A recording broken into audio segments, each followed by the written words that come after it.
My name is Jennifer Gray Thompson, and I'm the Executive Director of Rebuild North Bay Foundation. This podcast is specifically designed to bring you people who have been through what maybe you have just gone through or that you are concerned about. We created the podcast How to Disaster to show you the breadth and depth of humanity in the midst of this really terrible thing that happened. I wanted to do this podcast so that I could bring some of the most amazing leaders that I've ever known in my life to you. You may have just experienced a disaster, and you may be looking around and you are dealing with trauma and the shock of it. And you may be wondering, I don't know how to do this part. And so we purposefully made this podcast into different sections and different topics of recovery so that you could pick and choose what would work for you at that time. So welcome to How to Disaster, and thank you for giving us your time.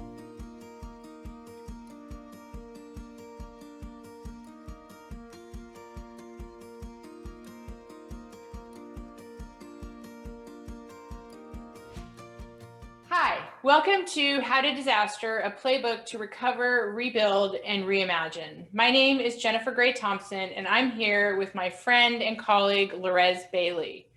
How to Disaster is a podcast meant for people who have just experienced disaster or are in the space of recovery, or for communities and leaders who are thinking, we are vulnerable to disaster, and what can I learn in advance that might help you? Having said that, until you experience a disaster, it's an incredibly hard thing to teach. And so our hope with this podcast is that you're able to pick it up in bits and pieces for what works for you at that time. Lorez Bailey comes to us as Executive Director of CHOP's Teen Club. CHOP's Teen Club provided this really important service during our 2017 October wildfires. And I've asked Lorez here today to talk not only about that experience, but her experience over the last 3 years of serving this high need, really critically important community during the age of subsequent fires and also the age of COVID. So welcome to the program, Lorez. I am so honored to be here. Thank you for having me, Jennifer. Can you give us a little bit about your background and then talk to us about what CHOP's Teen Club does? Sure. I think in the last several years, a lot of my work has really been about serving youth, disenfranchised, at-risk youth, and just teenagers in general. And some could say all teenagers are at risk because we know there's all kinds of factors that go into being a teenager and make that time difficult. And I just knew that going forward, I really wanted to work with kids in a more intentional way. And I just was honored and blessed enough to become the director of CHOP's Teen Club, which in itself is a very unique model and not seen in very many places around this country. Well, talk to us about how is it unique? And so we'll start there and then we'll go into the fires. How is it unique and why is it of particular importance, and why does it have such a positive impact? One of the reasons why I think in specific CHOP's Teen Club is unique is because it really serves teens. You hear a lot about family centers, youth centers, but CHOP's is very unique because it serves teenagers from middle school and high school.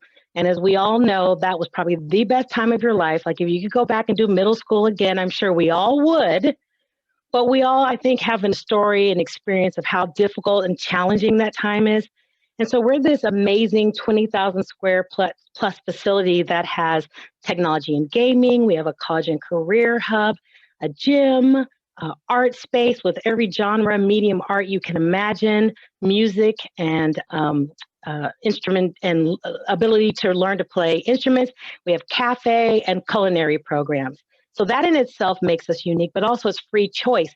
Teenagers get to move around this space and decide what area they want to be, and it's really their space.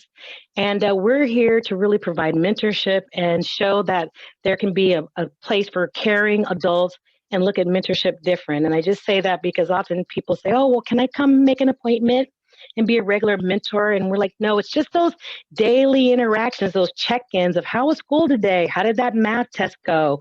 Oh, how are things at home? That's how our mentorship happens. But this beautiful building is just a catalyst to build those relationships. I love that so much. I personally would never have gone back and done middle school again, but I'm glad that there are some people in the world who feel differently. Can you talk to us then, like take us back to October 8th was a normal day. That's a Saturday, actually, so you would have been closed, right? October 8th, Right. 2000. We would close it that evening. I really feel like it the Sunday, right? It was that Sunday. That Monday, really that Monday morning, really. It kind of woke up at 3 in the morning, which we felt like Sunday night, but was really Monday morning, to smelling smoke in the air. And it just was different. I don't know, I just remember sitting up and saying to my husband, that's different. Like something's burning, but it's not like a home. You could smell that there was trees, and like just something more than a structure. And to, running, we said, let's go get gas, let's get some things, let's get prepared, to no idea what was really happening and what our community would face in that following week. Did you pick up social media or how? Because I know that I picked my phone up at 12:30 at night and looked because I could smell it, same thing. And it was really social media that alerted me to the scope and scale of what was going on. It was that, but it was also the radio. Going back to the old school radio, we in our area do not have a television station or a local media outlet other than the radio and the newspaper. And so to be able to get like real time, minute by minute, was really going to our local radio that knew our people, knew who all the people were in the community, kept bringing all the right people onto the radio constantly so we could hear what was going up. So for me, it was really just plugging in the radio and really going back to the old school way, or probably radio people wouldn't love me saying that, but that for us where we live was the way we were going to get it, because as I said, we don't have a major television media outlet here. So it was community-based work. Okay, so set the scene for us. You have gotten you're listening to the radio, you have that part together, you're getting your family situated, you're listening to the radio. Shout out to Pat Kerrigan and her team, by the way, at KZST. They really did a fantastic job. But then your mind has to turn to all of the kids that you serve and your staff. What happened then? Our staff immediately, in some ways I look back and I go, we should have evacuated like everyone else. But when everyone was leaving, we came into town and we said, okay, our kids, what is going on with the kids in our community? And just immediately, well, that was a little early, right? That's in the very beginning phases. So really it was just all of us coming together and going, what are we going to do? How are we going to respond? How are we going to take care of our families? How are we going to take care of our kids? So early on, it was too early to be making phone calls, right? But within a couple of days, we started going through our list and going, okay, we're lucky. We have addresses, we have zip codes. We already know areas that are impacted. Let's start reaching out to our families that we know hit those zip codes or those neighborhoods or those areas, and just check in to see, are you okay? Do you need anything? What kind of resources do you need to be connected to? So that was just our initial thing. And we even found out that we were such an important resource because even the schools, a lot of schools didn't have access or weren't ready to make that outreach. So we started talking to our neighborhood schools and our local schools saying, okay, this is what we know about this family. This is what we found out about this young person. This family is safe. This family is evacuated. So it just started out with just finding people and seeing if they needed anything, and then turning to what could we do? So first of all, we just said, we're going to open our doors, because we had a lot of kids who at that time, it's so funny how when you hear about something like that, you feel like it takes over your whole entire neighborhood, your whole county. But there were a whole ton of kids who were not evacuating, who were fortunate enough, who their homes were not in any threatening, but they needed somewhere to go, right? They needed a place to go.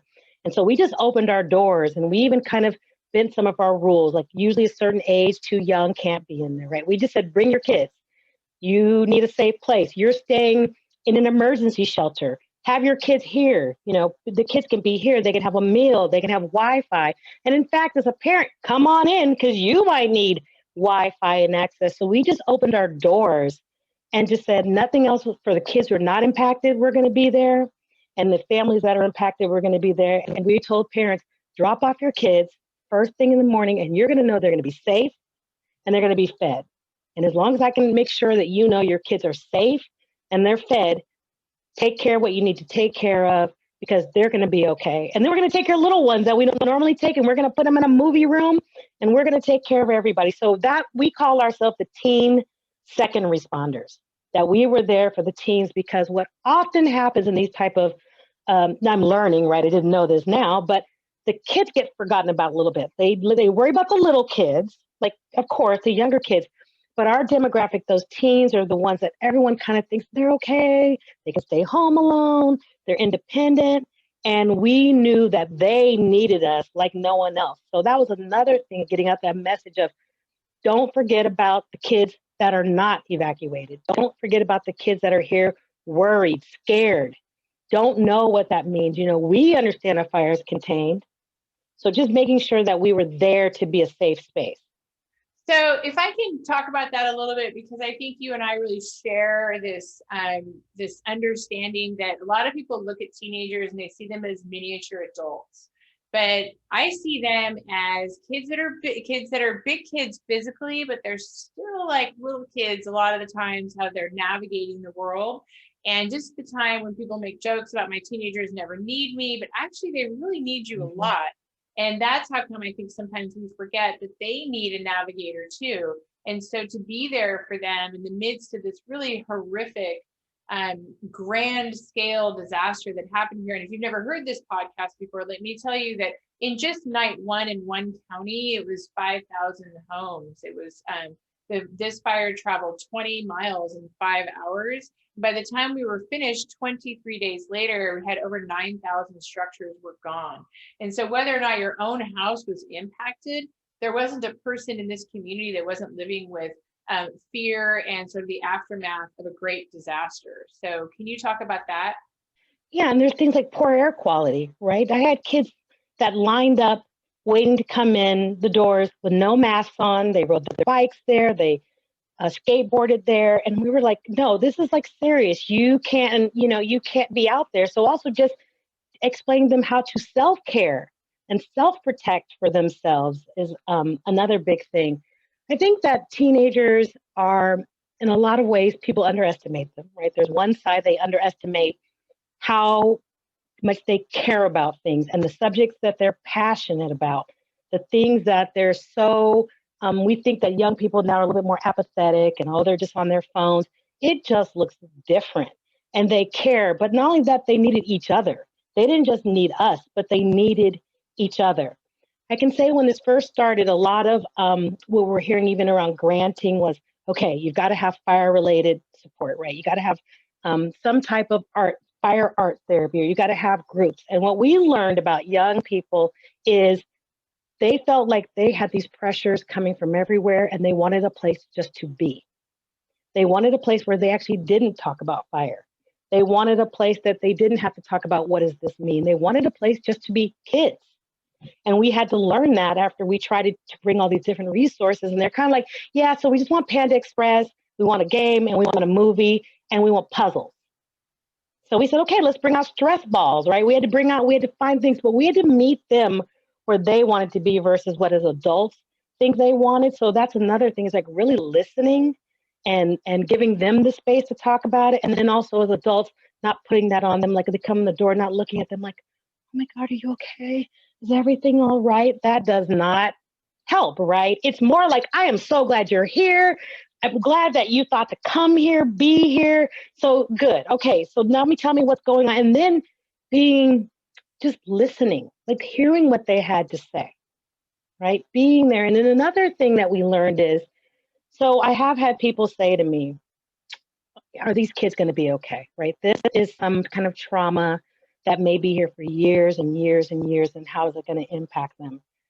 And I see two sides of it. I saw a lot of kids who were more upset because their parents were upset. They didn't care about their bikes. They didn't care about their game systems or their clothes. It never came up. We tried to say, well, what can we buy you? What can you give you? And the kids always thought about their parents and their families. And if your parents aren't handling it well, we found kids had more struggles. If parents found ways to cope stronger, or at least not expose the kids, because I mean, it's a lot. You're trying to, get your insurance taken care of, and you don't have a place to stay. I mean, you're trying to think of food. Like, there's a lot to be upset and worried about, but as much as you can sometimes buffer that a little bit, because what we found kids saying is like, I'm okay, but my dad was restoring his dad's car and he lost it. My mom lost her mother's jewelry and her grandmother's jewelry. She can't get that back. But I never had, I'm getting teary, I never had kids worry about their stuff. They worried about each other and they worried about their family. So I think that's another thing that people, and then also to think that they can't handle it. There's also a lot of like, oh my gosh, kids are going to be traumatized forever. And I want to say too, I think kids are a lot more resilient than we give them credit for. And a lot of times when I'm seeing is like kids don't even remember the fire happened in 2017. Like they have almost like pushed it out, and we're still like, oh, this, that. And they're on to the next thing. They're on to the next game, the next TV show, the friendships. And so also giving them more credit to have the capacity to be resilient. So let's expand on that. On one hand, I think that something like CHOP's Teen Club is really necessary because it gives the kids a structure and a place to be and doesn't leave them on their own. And by kids, I mean, obviously we're talking middle and high school students still. And I love that you would let their siblings in and you gave a safe place with vetted staff for the parents to be able to drop their kids. And on the other hand, it's a continual conversation, especially now in the age of COVID, of, oh my God, how are they ever going to make it through? And I look at this generation, I'm like, well, they're going to be super resilient. They're going to sort of show us the way about how to recover and move on. And so I love so much that you are articulating. You kind of have to find that balance in there. And so when I see you get teary-eyed, that makes me know that you're actually hitting at the truth of what it is to serve this very important, very particular population. So I welcome it, and I commend you for having that understanding of the nuances in between. It's a sweet spot, and it's totally worth finding your way to it, as long as you don't assume that you know what they need. And so the importance of listening, always important in disaster, super important at that time. Do you have any particular stories, or without violating anyone's privacy, so that people can give people an idea of what kind of issues were you listening to, and then something that you learned from listening to a kid that helped your own understanding of navigating a disaster? I just think about one back to that resiliency of like the kids were more equipped sometimes, I think, than we even, anticipated. But I just think about, what sticks to me this day is we opened our doors, like I said, we started calling families. And as a staff, we stood at the door and we greeted those families. And I remember thinking about wanting to fix it. Like how, that's also people in nonprofits, right? How do you fix it? How do you fix it? And I remember learning from all that we've been going through is sometimes we can't even fix it. Sometimes it's just to be that space and that place. And that's also true for those teens. It was not trying to fix it and be a space. I just think about, first of all, the generosity of the community. That's one thing that really stands out for me, because once they knew that we were open and there, I mean, just the amount of things that came our way, like we didn't have masks. Our community came forward with masks. We wanted to feed kids. People were generously feeding, 150 kids all day long. Also, it makes me think about how much the kids stayed and kept coming, and just kept coming every day, every day, every day. And I just think about how, as those who we do this work and thinking about these kids, and I had kids that were in shelters, I had homeless kids and everything. And I just think about how much, I don't know, just all in the pain of it, right? And the scariness and the uncertainty of it, but how being together, that's just what sticks to me, just the joy of like the outside. Like I don't have like one story, but I just think about the outside, what was going on, right? Everything we're hearing about, we all had the radio, and I would walk in there and I would just see just happiness and joy and them doing things together. And one of the things that we say about CHOPS is CHOPS could be anywhere. It could be in a warehouse, it could be in a room, because it's not about the things, it's about the people and the environment. And I think that's transferable no matter where you live, no matter what that disaster comes. How do we serve these young people? And it's going to be unique for each community. But I just want to encourage people, do not forget about this group, this particular group. They're not your stuffed animal, warm, no-sew blanket, Some are though, they're not that. But how, and no matter what community they are, how do we support them through these difficult times and beyond? That's going to be unique to a community. But I just want to say, it could be as easy as, basketballs. It could be as easy as finding creating a space in a park. It could be as easy as, just someone's got an empty space. But what we don't want to do is leave this particular group behind and then go, you guys got it. You're good enough. You're strong enough. You're 16. You had a license. Like, come on. Like realizing that we just need to put energy into that. And part of my work has been going out and being their voice. Like, hey, I need to be at the table. You've got seniors covered. You've got young children covered. You've got evacuees covered. You've got all these things, but no one thinks about this population. So part of it is just going out and advocating for them and their needs and thinking about them because there's no one else out there to do it. Can you talk about a mistake that you made when you were figuring out how to set up a system of care for this particular population during the disaster and right after? Something you could share that you think that other people would need to avoid? I think I opened too soon. I know it's so hard, to go back now, but when the second fire happened, or is it the third fire, the fourth fire? No, we've had so many fires, but the one we've had this past year, not this one, we were already closed when we had our most recent. That's crazy how we're like listing fires, right? Not this most recent fire because we were already closed, but before. You want to guess something different? No, you're perfect. So what you're talking about is about Kincaid fire happened about 2 years post disaster for us. And it was also a devastating, huge, it was actually the largest fire in the history of Sonoma County.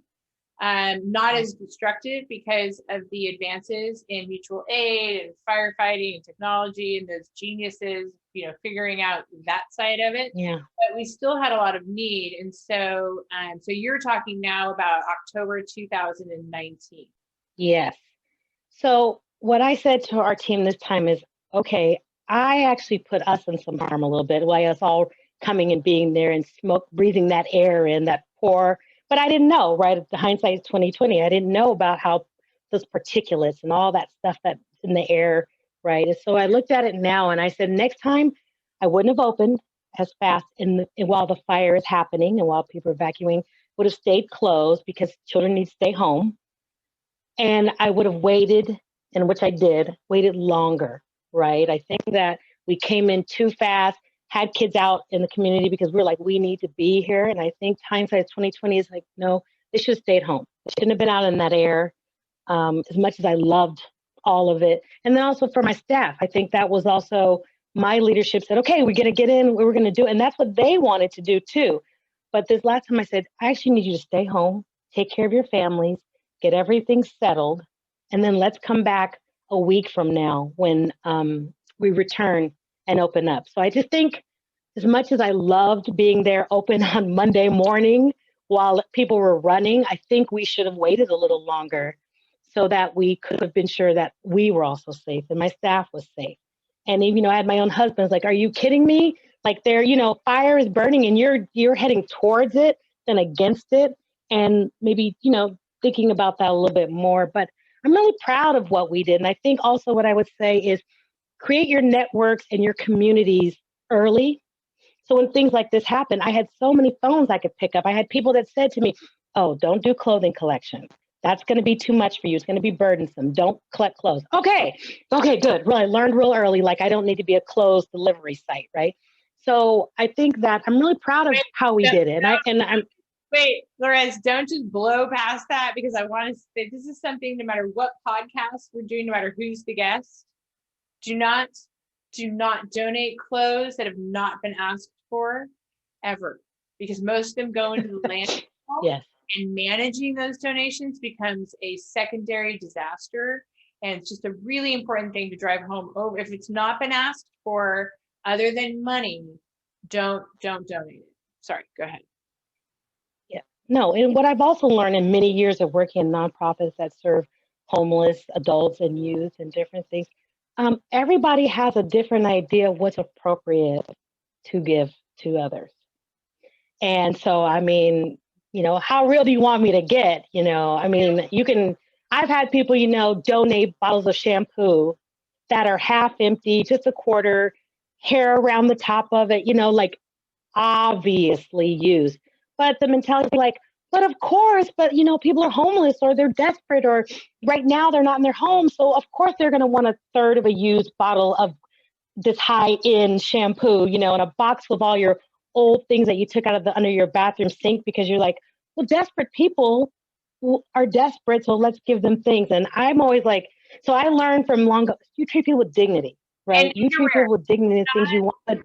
Donate used underwear. I'm going to be very frank on this podcast at all times. Underwear is not something that they want. No. That's not new. People do not want old ratty clothes. And I will say for teenagers in particular, they have so much pride, first of all. So they don't, I want to say it in a way that doesn't make them seem ungrateful, right? I don't want to say it in a way that makes them seem ungrateful, but they don't necessarily, it's even how we are at the holidays. We're like, give them a gift card. We can't pick their own clothes. 16-year-old, I have 3 daughters. I can't pick a pair of shoes or anything that they like, right? So also, but yes, thinking about that, but yes, not becoming a clothing thing. Or I think also, I would say as a nonprofit, stay within your mission. There's a way to be in your mission and not mission drift and serve your community, right? So in the mornings, we have a huge computer lab with computers just sitting there. So in the mornings, our Starbucks partners brought coffee and we opened up our computer lab for the parents in the morning, right? Before kids get there. So if you need to file any of your FEMA stuff, or you want Wi-Fi just to use your phone, you want a cup of coffee without anyone moving around, you need to fill out paperwork. But that stayed very much in a place that was it wasn't necessarily our mission, but it was comfortable, right? I wasn't trying to become a savior to everyone. I was staying in a place that was very comfortable, was within reason for what we could do, but still served our family. Visit a local manufactured home retailer to get started and ask them about cross-mod homes that qualify for the MH Advantage financing. With customizable layouts and features, and surprisingly affordable mortgage financing options, take the first step forward in rebuilding your vibrant community, your town, your paradise, with an MH Advantage qualifying home today. So a lot of what you're talking about is how you did a service delivery model in the age pre-COVID. And now here we are in month, feels like 482, but really it's like month 10 of COVID. And that's necessarily had to change your service delivery model. Can you talk about the challenges of that, the struggle, the difficulty, and we won't always be in COVID. So the things that you are sharing, those lessons are still really valuable. But what do you do in the age of COVID when your basic service delivery model depends on in-person togetherness? Well, I think being through multiple disasters and crisis almost kind of prepared us for this, right?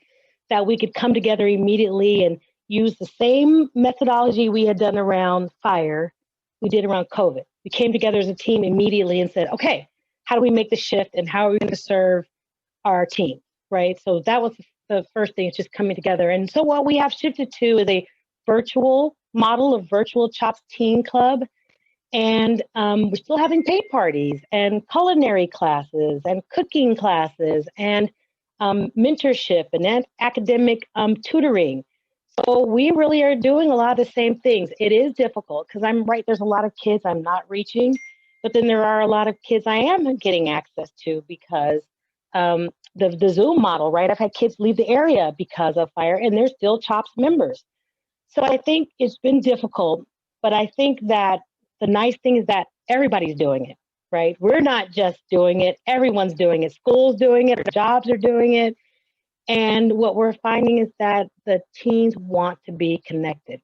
We talk about how sometimes they even come on, they don't even have their screens on. They're just in the space. They just want to hear voices. They want to hear voices of their friends or of other young people. And sometimes they don't even engage. So we've had to shift a little bit from like this, like you have to engage and we've got to see you and we want to know what's going on, to being like, it's okay. It's a safe space. And if that's just enough that you want to be in that safe space and know, that there's people there, So we're just doing our programming and really trying to be intentional about, once again, still taking care of our families. We still call our families. We still send out messaging. We're still staying in touch and newsletter and keeping them. I think one of our real most important values is connecting families to resources. So what are some of those resources that you are ensuring that families have access to, just like top 3?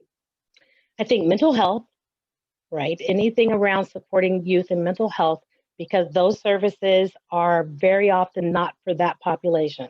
They're very younger kids, once again, families, but something specifically for that teen population. So doing that. Then anything around like food security and helping them with home insecurity, right? There are always have been hungry families, but we see more of a greater need. So connecting to that. And then I think for us in particular, it's around school.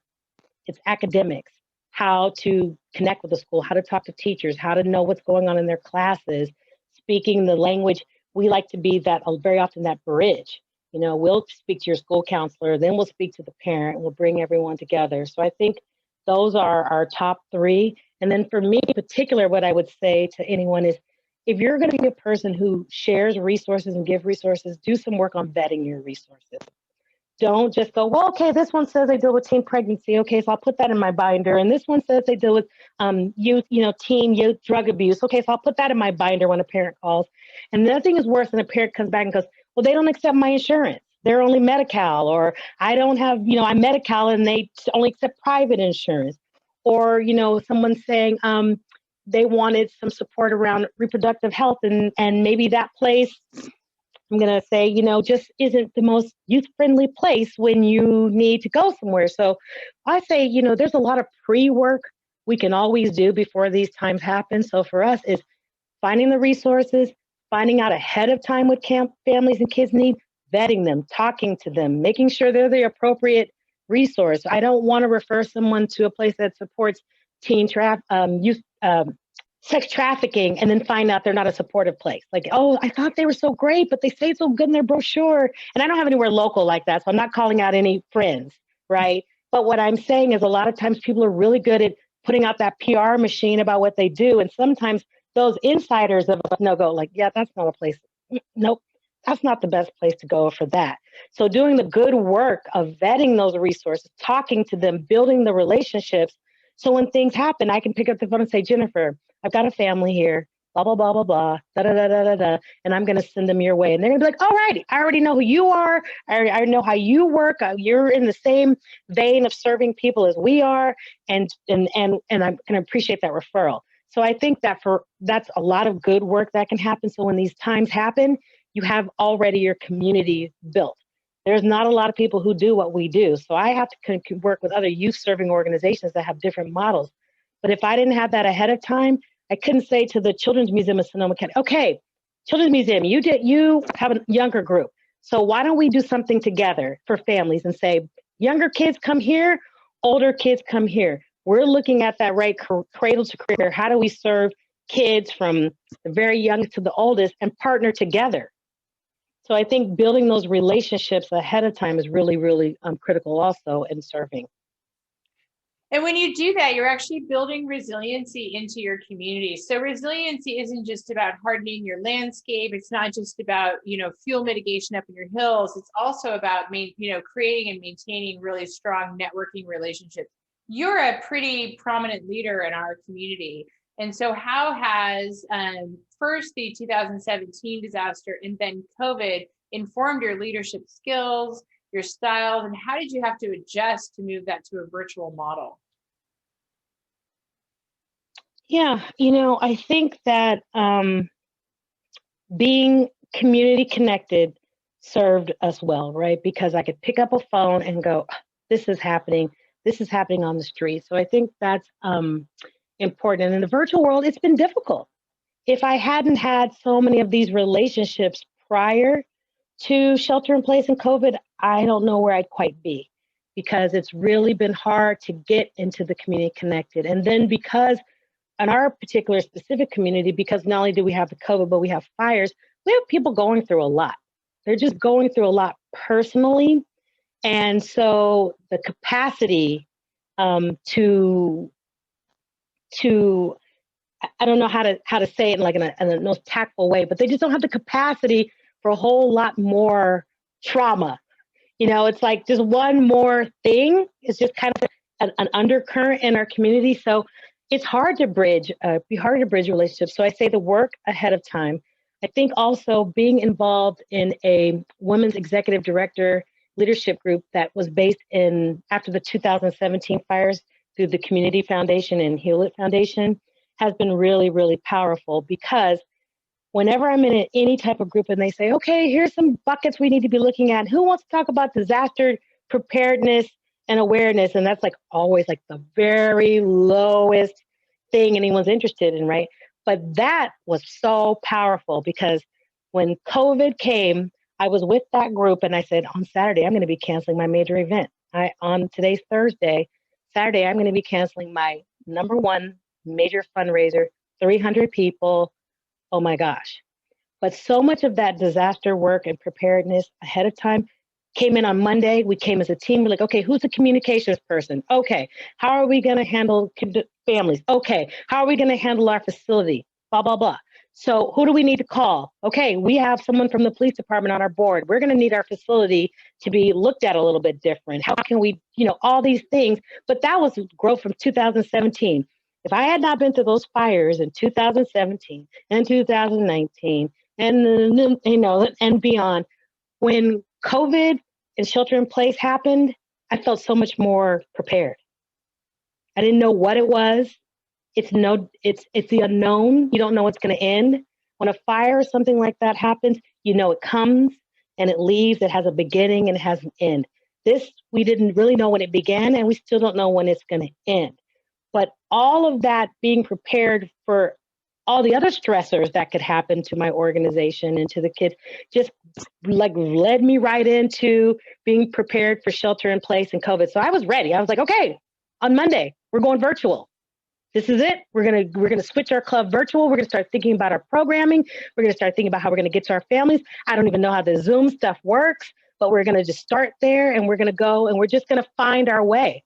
And we've just been slowly but surely finding our way, knowing it's okay to make mistakes, knowing that we don't have the answers, but just knowing. And then I just want to keep coming back to mission, staying, very true to your mission. And you can do a lot of things and serve people, but not do a lot of mission drift. Because also what happens too is you start trying to chase those dollars. So I would like to talk about that a little bit. And I know that, part of the topic of this podcast is going to be about how to serve that, 12 to 18-year-old group. And part of it is about leadership in disaster. Because I think that some of the things that you've mentioned over the past 30, 35 minutes is, you have to be able to be flexible, and you have to be able to pivot, and you have to sort of have a trust in your instincts of what is correct and right and moral and has integrity. And then when you run into the part where you're looking at your funding running out, but you also know that you don't want to mission drift to the point where you're chasing those dollars, because then you're actually going to lose what your original mission was and is. And one of the things that I think you and I have both seen, and I think anybody who's been in a leadership position through a disaster has definitely encountered, is that some people get really, they love being the heroes so much they forget to be heroic. And they're in the heroic side is you're actually serving the community where they're at and where they live and what they need and in your lane. And the hero part is, I'm going to try to do everything. I'm going to boot you out over here and disregard you over here and be cranky with you over there because I want to gobble up the dollars in the spotlight. And so it's not that that's rampant. It's just usually a selective enough group of people to make it a little bit more difficult to navigate. So can you talk about that at all? No, I think if you also are clear, it gives people who are trying to, in your community, bring people to different resources. If you're very clear, then also that's very helpful to the people who want to send people your way, right? If it's very clear what you do, that's also helpful. I think that what we find is that leadership in good times is easier. It's easy. But when times are hard, that's when you start to see what people around you are made of. And you yourself are made of, because it is an extreme stressor. And then I think back to that self-care, right? So there is that kind of like, and I felt that sometimes I'd hear other organizations, I'd be like, God, they're doing so much. Oh my gosh, they're so amazing. Like, how do they do it? And then I thought, are they doing like too many things and too much? And are you not getting any self-care? And are you taking care of your own family? Because that stuff is really important too, to take care of your family. But I think that you will see those people who kind of have that, I am here to save the day, I'm doing everything, and yeah, and that's great, and if that works. But I think that sometimes you can find your niche, whoever that is, right? Whatever that is, whoever, it could be a knit socks. I don't know. You give blankets, you help serve food, but if you can find a niche, especially if you can find an underserved niche. And the reason why I say that is because a lot of times food comes forth, sustenance comes through faith-based organizations are there very often to help feed our souls. But sometimes there's forgotten things like pets, animals, our young people, or there are things about how do we make sure kids still have school? How do we make sure they still have enrichment? They're losing their extracurricular activities. So maybe you're that person that just finds a way for kids to play. How do we give kids an opportunity to play? I think that sometimes in times of challenge, I mean, this can happen anyway, is people underestimate the value of doing small things that seem small really well that have a huge impact. Because they think, oh, that's not big enough or sexy enough, or it needs to be like for it to have this huge impact. But that's not actually true. If you are the best sock knitter on the planet, and if you can put out 50,000 pairs of socks for people, I mean, that's a good thing, as long as people have asked for them, So I was using your sock analogy, but I think that that's just a really critically important thing, that you're actually stronger when you do things together, collaboratively, in partnership, coordinated. You reword everything I say so well. Thank you. Well, actually, I'm just Thank you. That's awesome. summarizing. That's all that I'm doing. Is what I'm hearing back from you I'm just trying to summarize it.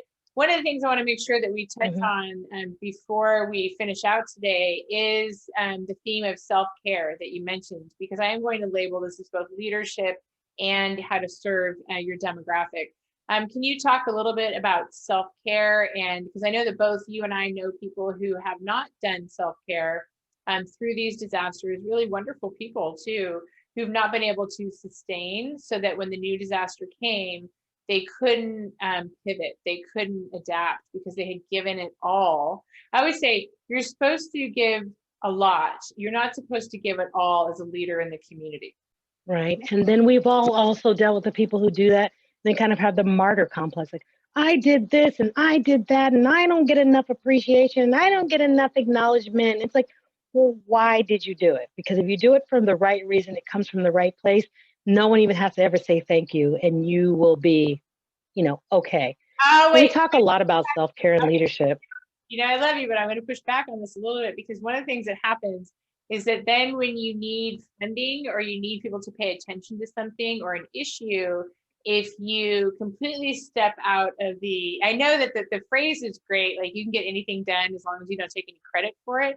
But if you are not, standing in that space, then people are not aware. And therefore, when they go to donate, they don't even know that you filled a need that never arose because you've not advocated. So like, I know what CHOPS is, and I've known what it is for years, but I was not aware of what you had before we became friends, what you had done during 2017 and how critically important you are during a disaster.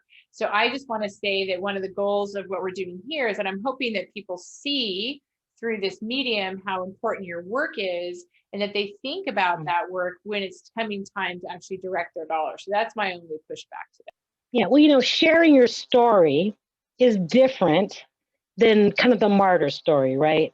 Sharing your story is a different thing. And I think that it's really important to share your story. It's important for one, like you say, your stakeholders to know. It's important for the community to know, so that that the next time something happens or another thing, they can think about what kind of, what do we need to have in our community? Like, oh, they did that great stuff for teens. Have we thought about kids? Have we thought about what we're going to do for kids this time? Because I know this happened last time and that happened last time. So there's an advocacy point in that too, of just not a story, but an advocacy, because if you can really get out there and show what you did and what a difference it made, it can make it better for the next time, the next time, the next time. So yes, that's what I'm definitely talking about that. And also when I'm talking about mission drift, I want to come back to, this really speaks to, once again, those of us who go after grants. When the fire happened in 2017, every grant had a fire related component to almost, right? We've done art for years, but now they wanted fire art therapy. Do I switch what I've been doing so great for so long and add a fire component when it doesn't actually need it? Because the truth is I'm there, I'm serving kids. I am their fire therapy, right? I am, but how do I share that story without having to create a fire therapy art class? How do I share a story like that's what we do all day, every day anyway? And then back to the self-care, that's something that we talk about as leaders all the time, self-care, make sure you're self-care, self-care. But what does that really look like? And it's different for different people. For me in particular, I have boundaries. Certain times should be family time, weekend time.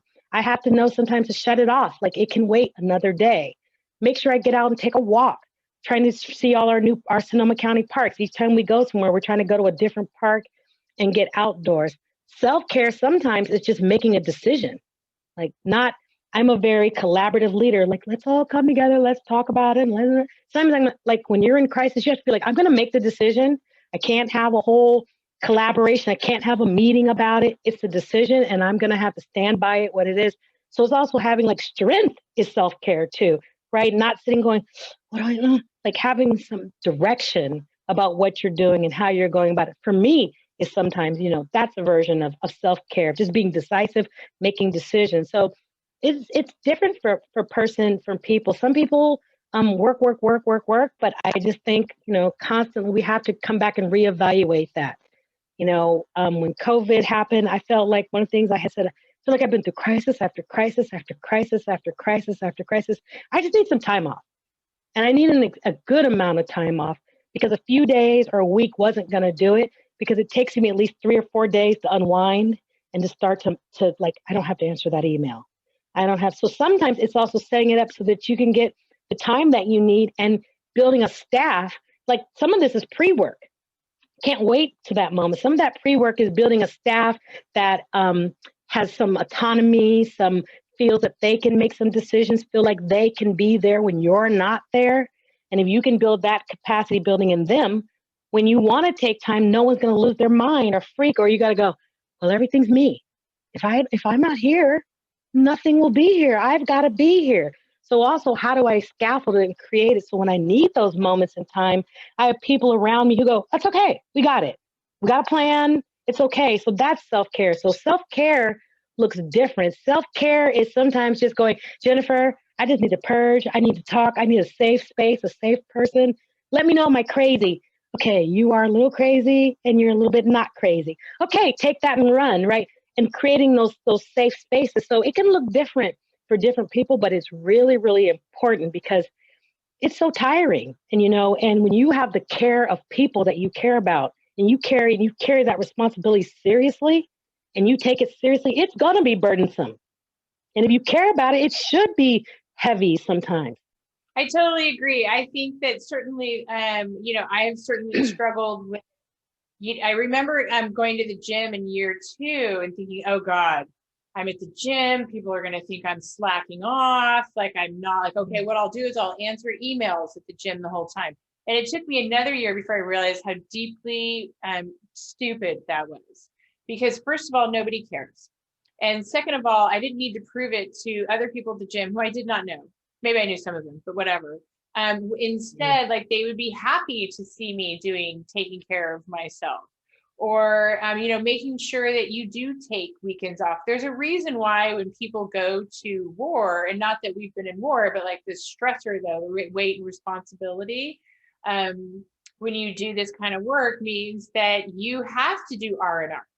You actually need time to do rest and relaxation, because if you don't, you're not going to be able to come back and do as good of a job, or you're going to be a little snippy, or you're going to miss something. You're always operating at like a 40 to 60 level, 40% to 60 level, 60% level, which you could be operating at had you just taken that time. And I think that your body will take that time regardless of whether or not you choose to.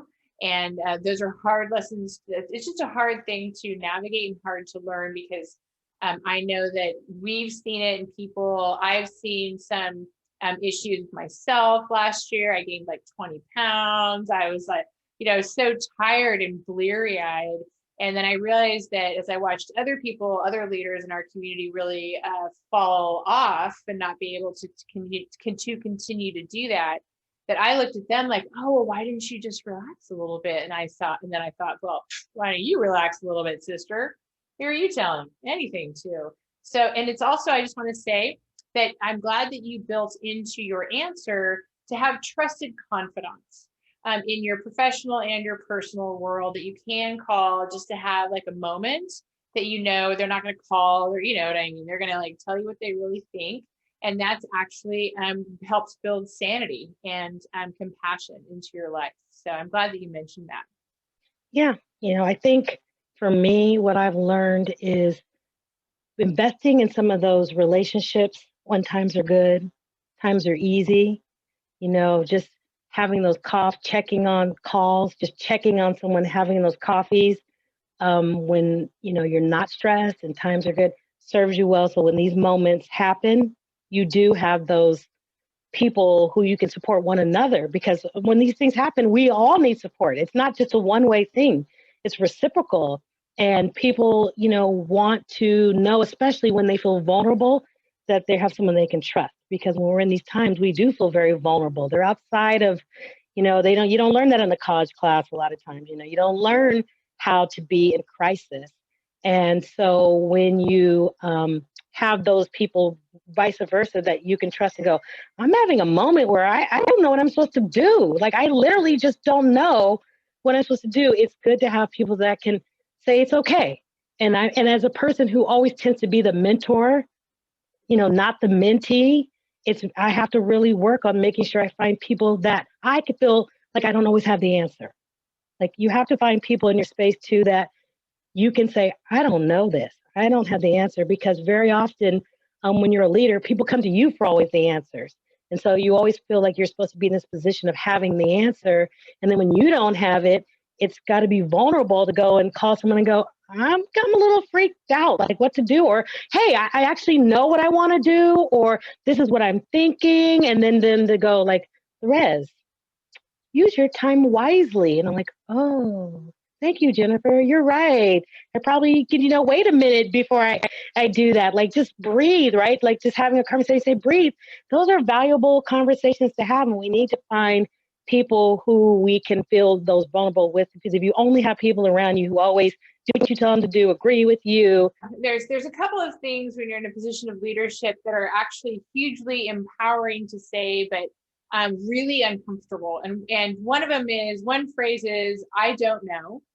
So I'm really glad that you brought that up, because I don't know, I know has been really helpful, powerful 3 words for me, because then I make sure I have a network of people that I can call and say, can you help me navigate this? And I've also found that people actually really like those calls, because you're allowing them to actually help you navigate something. But it can be to actually be in that space of, I don't know. It can be the next part, which is, all leaders get scared. All of us get scared. We're faced with some sort of uncertainty, and we're not sure how to go through the next chapter or the next moment.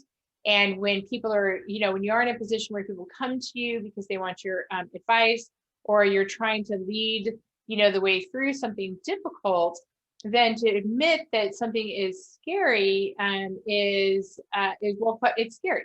And so there's a very prominent leader in this town, and I'm not going to mention his name, but we were talking one day, and he said, people always ask me, like, how do you do so much stuff, or how do you take such chances? Don't you ever get scared? And he's like, I am scared every day. I wake up in the middle of the night and I'm scared. And I think that people would be surprised to learn that. But I've actually carried that through me for the past 3 years, or with me in my leadership, because when I get scared is usually when I'm going to have a breakthrough to something better. And knowing that there are other people who are in positions of leadership who are also scared sometimes has really made me more self-compassionate. So self-compassion. Yeah. Yeah. You have to, part of leadership is, can you walk into the fear, right? Can you face the fear, and that's very often it's like, I just want to, like, sometimes you want to give up. It's easy to be like, give up. And then, no, okay, I'm going to take one step. Sometimes it's bits and pieces, chewing off bits and pieces. But yeah, I think that people often assume like, oh, Lorez has got it. She's got it together. Da, da, da, she's this, she's that. And I'm like, no, I'm at 3 o'clock in the morning doubting myself like, everybody else. I just put my lipstick on and just, keep plugging along. But it's the ability to kind of push through it, push through it each day, each moment, each meeting, each thing, pushing through it and standing through it bravely. And then like one of the things that I know I do is I also kind of admit where I am. Like I'll say, I'm a processor. So I'm not going to give you an answer right now. I'm going to have to take this home. I'm going to process it. You'll hear from me. If you don't hear from me by the end of the day, I don't mind a gentle reminder in the morning. That lets someone know that I didn't just leave the room. I didn't just leave the room and it's not that I don't have a decision or I didn't think about it. I just want you to understand my process a little bit so that they understand my leadership of like, maybe I need to go talk to somebody first. Maybe I need to think about this. I need to mull about it. So a lot of times I'll say, I'm just going to let you know, this is how my process is.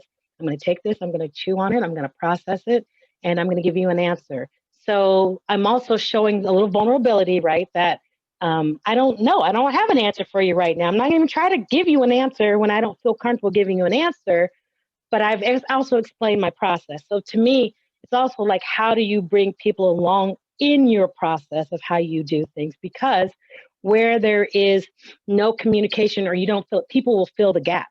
So like you're saying, someone will say, oh, well, she always seems like she's got it together. She always just, how does she make decisions so easy? Just seems like she can make decisions. Like, yeah, no, that's not me. I got to process that. I got to chew on it. I got to think about it, taking a shower, think about it a little while, but bringing them into my process helps them go, okay, so I understand now. She's a thinker. She got a process. So how do we also show some vulnerability to about how we work, but in a way that you don't want to say, well, things like, well, I always have typos in my papers. And so that's why I didn't get that paper to you, because I always have typos and da, da, da, da. And the person's going to be looking for those typos. So there's got to be a way that you share your vulnerabilities, your process, but also in a way that I always tell my daughters who are starting to get professionally is, but you don't also give people all the negatives, right? Like, how do you be vulnerable, but then don't plant the seeds of like doubt about yourself?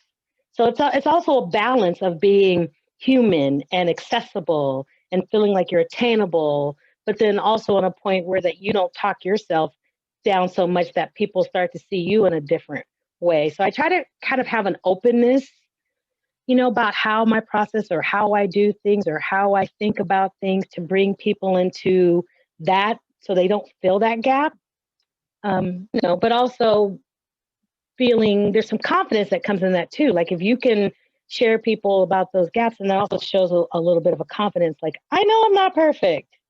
I mean, my husband, I tell him I'm perfect, but everyone else, I know I'm not perfect. Well, and I think that if you can do that, like with employees or with your, colleagues, if you can do it in a way that says, I know that I've made this error, I've made this mistake, but I'm not going to make it all day long for the rest of my life. So I'm really going to try to move to the next step. Of course, it's not that I'm never going to not be scared sometimes. That's totally going to happen.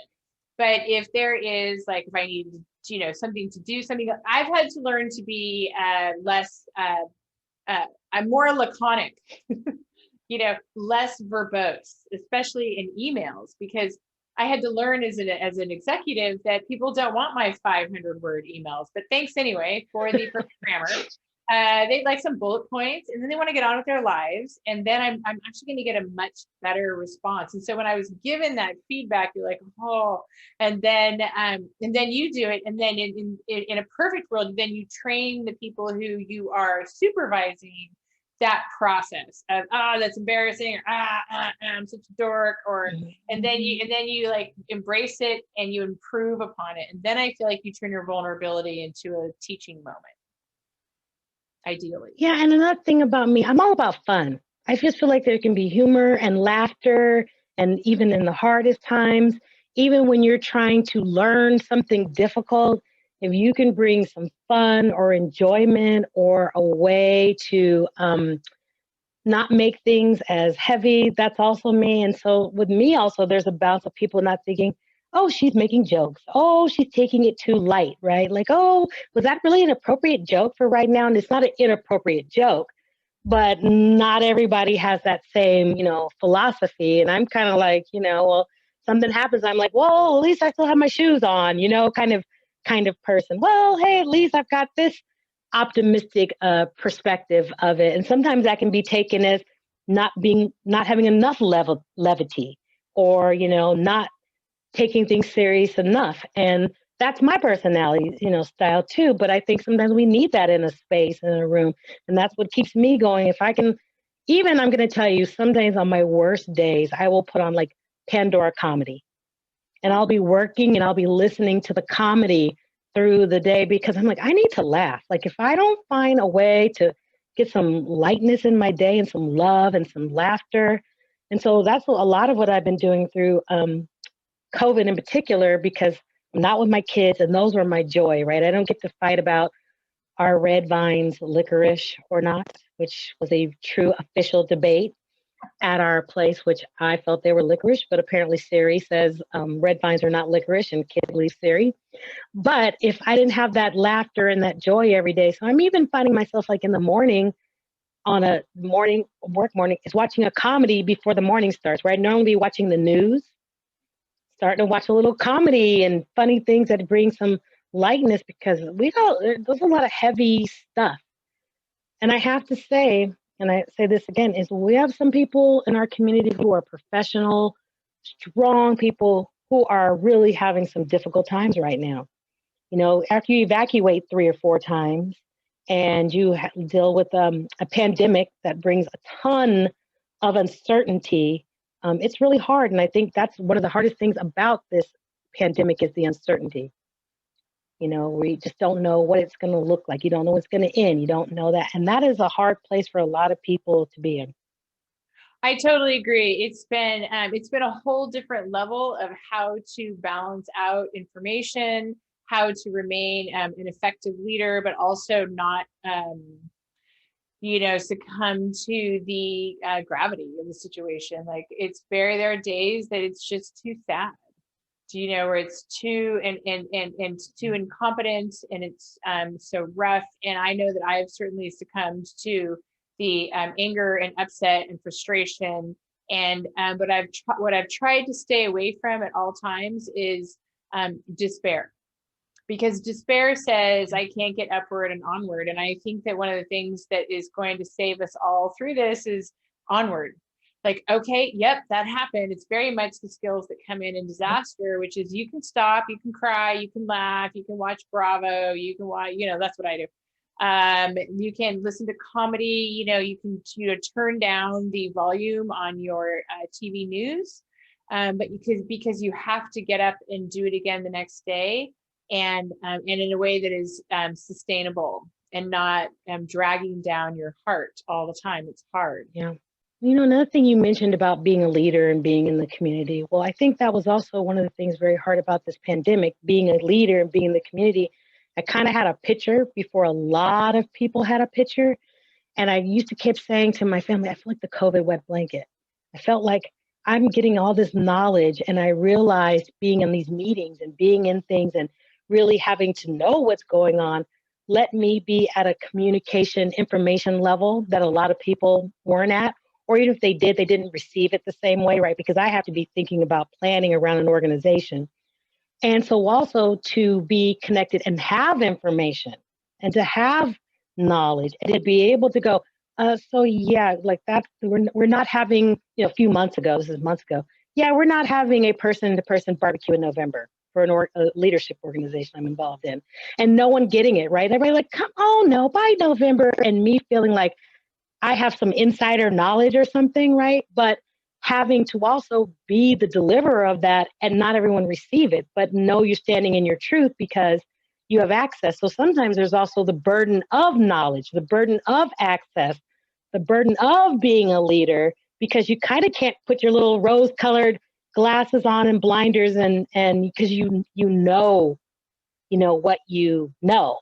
So there is that part Yeah, of it too, wait, of being you like, know what you know at a time when it's very hard for people sometimes to accept things that are true.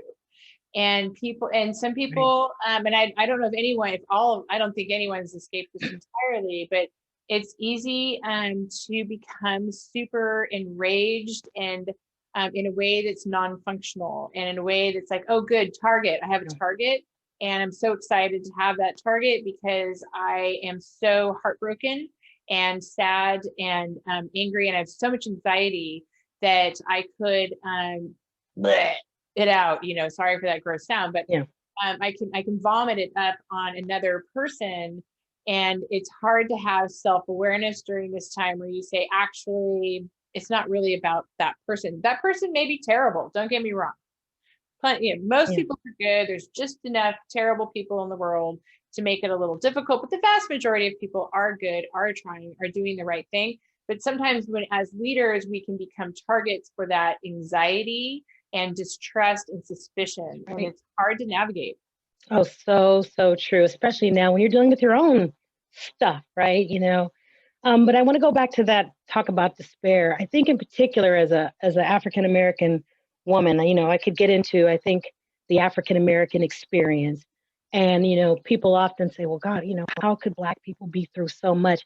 And it's all about hope, and hope is what carried slaves through and the people through the civil rights movement and through the worst discrimination and things that are still happening in our community, with police brutality and different things. And people go, "Ah, how?" And it's like African American people have had to hold on to hope, faith, which is religious based, right? Their faith and hope. And so I think that makes me a unique perspective as a leader in this community in particular, because we don't have in this community a very large African American community at all. But I've been through things. My DNA has been through things, right? It's built in my all through my muscle tissue and skin and cells to move onward and to have faith and hope. And when the days and the days seem the bleakest and the darkest, to hold on hope because for tomorrow shall come. And so I think that that's also a unique thing you can bring as a leader is hope for people. And just to say, I can't solve it, but this day too shall pass, and the next day, and the next day, and the next day, and each day it'll get a little better, and you're going to have a setback, and you're going to have a hard day, but we have to keep some hope and faith. And like you say, I in a lot of emails with onward, I'm like, I'm going to complain in this email, I'm going to bitch, and I'm going to get a whole lot of stuff off my chest, and then I'm going to end it with, but onward. Like I said all that, but that means we have to keep fighting the fight. So I think that, having hope and faith in humanity, which has been, I know challenging, these last few months, is what has to keep us, going. And at least that's what keeps me going. And so I think that's another strong thing that you can bring sometimes in a space is it is what it is today. It is what it is today. I mean, like it is what it is. But that doesn't mean it has to always be like that. And it doesn't mean that we can't have some peace in changing it or making it better for one person, one pet, one child. Sometimes you can't hit hundreds, thousands. You can't exponentially grow it. But sometimes if you can just make it a little better for 3 people, 5 people, or the people who have to go out and help the people that we care about in our communities, if we can give them the hope to go on one more day through what they're seeing and experiencing. It's difficult, right? We come back together as people who direct service providers, and we have some difficult stories and sad stories and stories that bring you to tears and kids that I can't stop thinking about to this day. But I have to keep hope and help the next kid so that kid can be there to help the next adult and next person and bring compassion and empathy. So I think that's really important too, to say that we can be a place of hope and positivity and support for people. If we can't do anything else, if I can't give you money, I can't necessarily go be there. But what I can do is put out a message of hope and positivity in the dark for people, what seems like the most darkest times of their lives. Well, I cannot think of a better, Here, of course. Well, no, Lorez, honestly, though, I just adore you. And it's been one of the mutual of this time to become friends with you. And I can't think of a better place to end than right there, because so much of what we do is hope. Thank you for joining us on How to Disaster, a playbook to recover, rebuild, and reimagine. I want to leave you with this one thought. Thank you for spending your time with us. And we want you to know that you can get through this. You can recover, rebuild, and reimagine. But there's only one way you're going to do it, and that's together.